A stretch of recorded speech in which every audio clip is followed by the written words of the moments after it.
Good morning, dear students. Now we see Standard 9th, Unit 20, Organ Systems in Animals. Now we see about the pancreas. Pancreas is a lobed, leaf-shaped gland situated between the stomach and the duodenum. Pancreas acts both as an endocrine gland and as an exocrine gland. The exocrine part of the pancreatic gland secretes pancreatic juice, which contains three enzymes: lipase, trypsin, and amylase, which acts on fats, protein, and starch. The gland's upper surface bears the islands of Langerhans, which have endocrine cells and secretes hormones, in which alpha cells that secretes glucagon and the beta cells secrete insulin.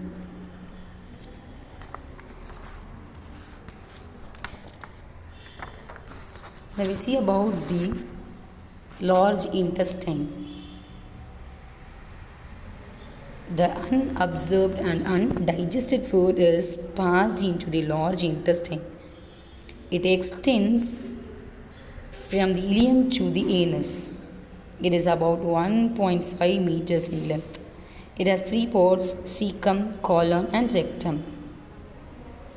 The cecum is a small, blind, pouch-like structure that is situated at the junction of small and large intestine.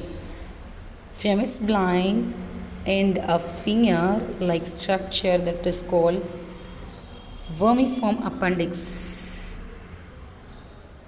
It is a vestigial organ in human beings. The colon is much broader than ileum. It passes up the abdomen on the right, crosses to the left just below the stomach, and down on the left side. The rectum is the last part which opens into the anus. It is kept close by a ring of muscles that is called sphincter, which opens when passing the tools. Now we see the next system, that is human excretory system.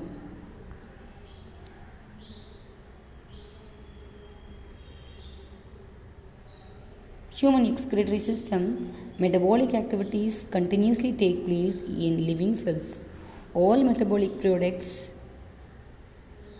produced by the biochemical reactions are not utilized by the body because certain heterogeneous toxic waste substances are also produced. They are called excretory products. In human being, urea is the major excretory product. The tissues and organs associated with the removal of waste products constitute the excretory system. Some of the excretory organs other than kidneys are skin and lungs. Now we see about the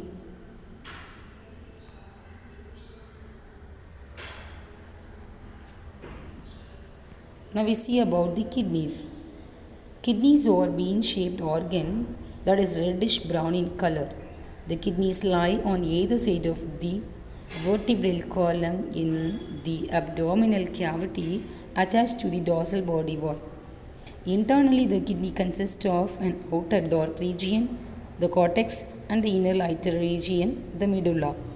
Both of these regions contain uriniferous tubules or the nephrons. The medulla consists of multitubular conical masses called the medullary pyramids or the renal pyramids, whose bases are adjacent to cortex. On the inner concave side of each kidney, a notch called hilum is present, through which blood cells and nerves enter in the urine leaves through the ureter. Ureters. The ureters are thin muscular tubes emerging out from the hilum. Urine enters the ureter from the renal pelvis and is conducted along the ureter by peristaltic movements of its walls.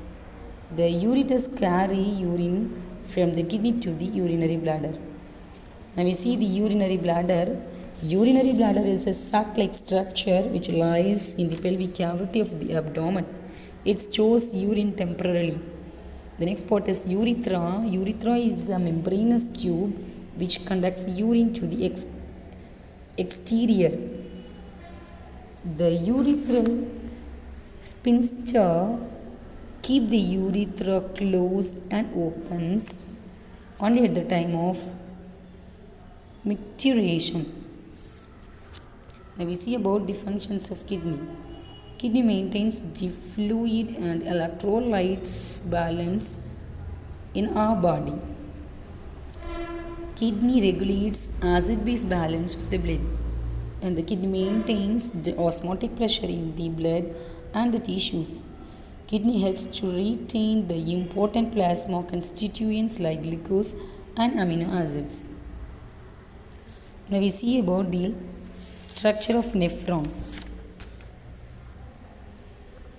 Each kidney consists of more than 1 million nephrons. The nephrons are uriniferous tubules or structural and functional units of the kidney.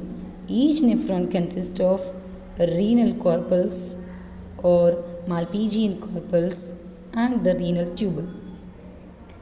The renal corpuscles consist of cup-shaped structure called Bowman's capsule that containing a bunch of capillaries called glomerulus. The blood enters the glomerular capillaries through the afferent arterioles and leaves out through the efferent arterioles.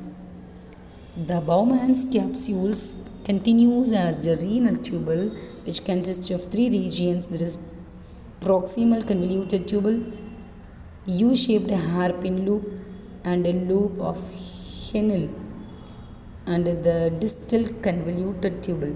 The distal convoluted tubule opens into the collecting tube. The nitrogenous waste are drained into renal pelvis, which leads to the ureters and stored in the urinary bladder. Urine is expelled out through the urethra. Now we see about the mechanism of urine formation.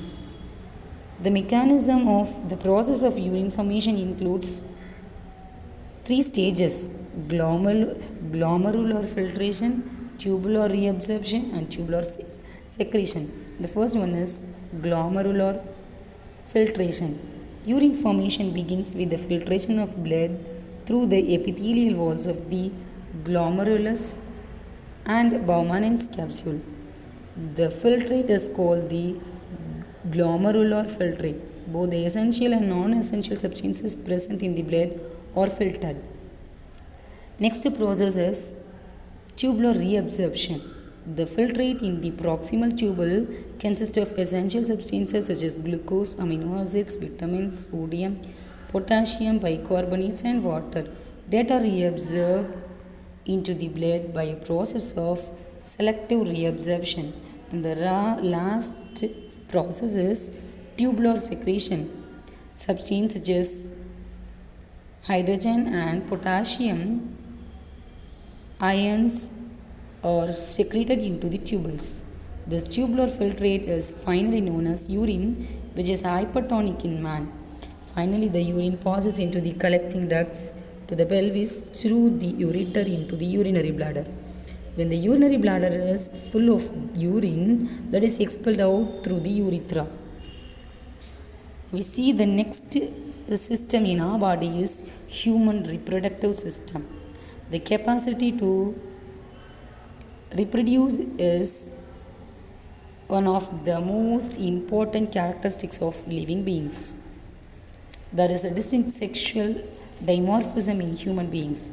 Males are visibly different from females in physical build-up, external genital organs, and secondary sexual characters. Now we see the male reproductive system. Human male reproductive system consists of testes, scrotum, vas deferens, urethra, penis, and accessory glands. Now we see the first part, testes. A pair of testes lies outside the abdominal cavity of the male. These testes are of male gonads, which produces male gametes. and the male sex organs. Along the inner side of each testis lies a mass of coiled tubules called epididymis. The Sertoli cells of the testis provides nourishment to the developing sperms. Next part is the scrotum.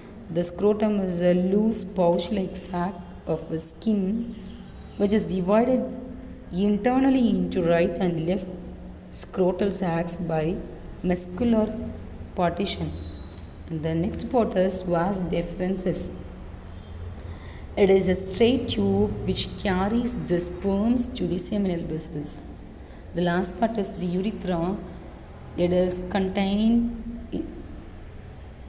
inside the penis and conveys the sperms from the vas deferens, which passes through the urethral opening. Now we see the next reproductive system is female reproductive system. The female reproductive system consists of ovaries, oviducts, uterus and vagina. The first part is ovaries. A pair of almond-shaped ovaries is located in the lower part of the abdominal cavity near the kidneys in female. The next part is oviducts, fallopian tubes. These are paired tubes originating from the uterus, one on either side. The terminal part of fallopian tube is funnel shaped with finger-like projections called fimbriae lying near the ovary. The next part is uterus. Uterus is a pear-shaped muscular hollow structure present in the pelvic cavity. And the last part is vagina. The uterus narrows down into a hollow muscular tube called vagina. It connects the cervix and the external genitalia. It receives the sperms, act as birth canal during the childbirth. Thank you, students.